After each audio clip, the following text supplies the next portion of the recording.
नमस्कार प्यारे साथियों, स्वागत है आपका अपने यूट्यूब चैनल पर। प्यारे साथियों, आज हम एक इस वीडियो में चर्चा करेंगे जो विद्यार्थी या जो भी कैंडिडेट अपनी जॉब पाने में असमर्थ हैं। जैसे हम डी ग्रुप में लगते हैं तो डी ग्रुप में हमारी क्वालिफिकेशन के हिसाब से 10th पास है, लेकिन जो अपॉर्चुनिटी का फ़ायदा उठा लेते हैं, MA, graduate, post graduate, PhD, scholar सभी, लेकिन हम जो जिस हिसाब से 10वीं बेस पे डी ग्रुप की जॉब है वो उसके लिए एलिजिबल होते हैं, बट ग्रेजुएट, पोस्ट ग्रेजुएट उसका फ़ायदा उठा लेते हैं। उसी को मद्देनज़र नज़र देखते हुए हमारे सुप्रीम कोर्ट ने एक फ़ैसला दिया है कि कोई भी जिस तरह की वैकेंसी निकलेंगी उससे ऊपर, यदि उसमें लिखित में नहीं दिया गया है तो उससे ऊपर कोई भी मान्य नहीं होगा। जिसका जो हक है वो उसी को मिलेगा। यही आजकल हमारे एएलएम में चला हुआ है, यही हम उठा सकते हैं कि डी ग्रुप में भी है। यदि डी ग्रुप में यदि बाकायदा लिखा नहीं गया है तो कि ये पोस्ट ग्रेजुएट, ग्रेजुएट एलिजिबल हैं तो वो मान्य नहीं होंगे, अगर उसमें लिखा नहीं हुआ है तो। और अब जो सुप्रीम कोर्ट ने भी ये फैसला कर दिया है, जो मैं अब आपको पढ़ के सुना रहा हूँ वो आप पूरी वीडियो ध्यान से सुन रहे, उसमें क्या क्या लिखा है। बाकायदा एक भी चीज़ मिस ना करें, क्योंकि इसमें बहुत ही इंपॉर्टेंट चीज़ें हैं जो आपके काम के आएंगी कि कौन इसके लिए एलिजिबल है, कौन नहीं है, कौन कौन बाहर हो सकते हैं। ऐसा भी हो सकता है कि कुछ कैंडिडेट बाहर भी हो जाएं। चलो साथियों, मैं पढ़कर सुना रहा हूँ आपको। सुप्रीम कोर्ट ने कहा है, ऐसा वह तभी कर सकते हैं जब नियमों में यह माना गया हो उच्च योग्यता वाले निचले पद के लिए दावेदार नहीं। यदि डी ग्रुप का है तो 10वीं बेस पे है तो 10वीं बेस के लगेंगे, उसमें 12वीं ग्रेजुएट, पोस्ट ग्रेजुएट नहीं होंगे मानना है, क्योंकि यदि उसमें लिखा हुआ नहीं है तो ऐसे इसका मानना ये है। अब यही संशय में है कि हमारे जो डी ग्रुप में जो हमारे ग्रेजुएट, पोस्ट ग्रेजुएट लगे हुए थे वो निकलेंगे या नहीं निकलेंगे, अब ये भी संशय है।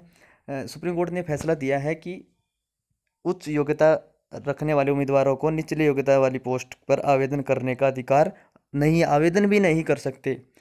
वह तभी कर सकता है जब नियमों में यह कहा गया हो कि उच्च योग्यता वाले उम्मीदवारों में यह माना जा सकता है कि उनमें निचले स्तर की योग्यता होगी।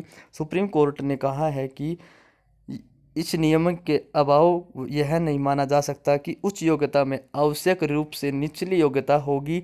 यह योग्यता का मापदंड भर्ती की नीति से संबंधित है और राज्य सरकार एक नियोक्ता है और उसे अधिकार की वह किसी पद के लिए योग्यता की शर्तों का निर्धारण करे। जस्टिस यू ललित और डी वाई चंद्रचूड़ की पीठ ने कहा, यह मामला कहीं से भी न्यायिक समीक्षा का नहीं है। वही योग्यताएं किसके बराबर हैं और किसके नहीं, यह भी कोर्ट नहीं तय कर सकता। न तो कोर्ट तय कर सकता, न ही जज तय कर सकते कि कौन उसके लिए मान्य है कौन नहीं, ये तो विभाग ही तय करेगा। मामला जम्मू कश्मीर के बिजली विभाग के टेक्नीशियन 3 पदों का था। इस पद के लिए योग्यता में 10वीं के साथ आईटीआई मांगी गई थी। कुछ उम्मीदवारों के पास इलेक्ट्रिकल इंजीनियरिंग में डिप्लोमा था और उन्होंने इन पदों के लिए आवेदन किया, लेकिन उनके पास आईटीआई का प्रमाण नहीं था। शुरू में उनके आवेदन स्वीकार कर लिए गए और लिखित परीक्षा के बाद और इंटरव्यू के लिए शॉर्ट लिस्ट कर लिया गया, लेकिन इस स्तर पर सेवा चयन बोर्ड ने उन्हें अलग कर दिया और कहा कि उन्हें के पास उचित योग्यता नहीं है। तो प्यारे साथियों, जो अब आजकल हमारे यहाँ एएलएम में चला हुआ है, तो हमारे हरियाणा में जैसे एएलएम का रिजल्ट आता है उसमें बीटेक वाले या पॉलिटेक्निक वाले ज़्यादा जूम किए गए हैं, बट जो एडवर्टाइजमेंट के हिसाब से उसमें आईटीआई वालों को दिया गया था प्रेफरेंस, लेकिन अब रिजल्ट के टाइम पे प्रेफरेंस नहीं दी गई। तो प्यारे साथियों, अब ऐसा भी हो सकता है कि जहाँ तक उम्मीद लगाई जा रही, जो 2 जून एएलएम की रिजल्ट की सुनवाई है, तो उसमें कोर्ट हरियाणा और Punjab high court ALM IT वालों के पक्ष में निर्णय दे, क्योंकि साफ स्पष्ट है, क्योंकि सुप्रीम कोर्ट की तो बाध्यकारी हो जाएंगी नियम हाई कोर्ट को मानने के लिए, और एचएसएससी को तो है ही है। अब हाई कोर्ट ने भी पहले क्लियर कर दिया कि रिजल्ट निकालने में जल्दबाजी, नियुक्ति करने में जल्दबाजी ना करें, माफ़ कीजिएगा, ये दिया गया कि नियुक्ति करने में जल्दबाजी ना करे एचएसएससी, क्योंकि कलरक की जो भर्ती थी उसके जैसे अब उनका भी रिजल्ट रिवाइज हुआ तो ये भी करना पड़ सकता है, उसके लिए उनको दंड देना पड़ सकता है यदि वो जल्दबाजी करेंगे, वो खुद उसके जिम्मेवार होंगे। तो प्यारे साथियों, अब जो योग्यता उसमें दी गई है उसी योग्यता के हिसाब से अनुसार या उसके अनुसार ही सभी को जॉब मिलेगी। यदि उसमें नहीं लिखा गया है तो आप डी ग्रुप का तो डी ग्रुप के लिए 10वीं है तो 10वीं के लिए, सी ग्रुप के लिए 12वीं है तो 12वीं, यदि अपर हायर क्वालिफिकेशन नहीं लिखी गई है तो वो ही उसी के लिए एलिजिबल होगा, अपर नहीं माना जाएगा।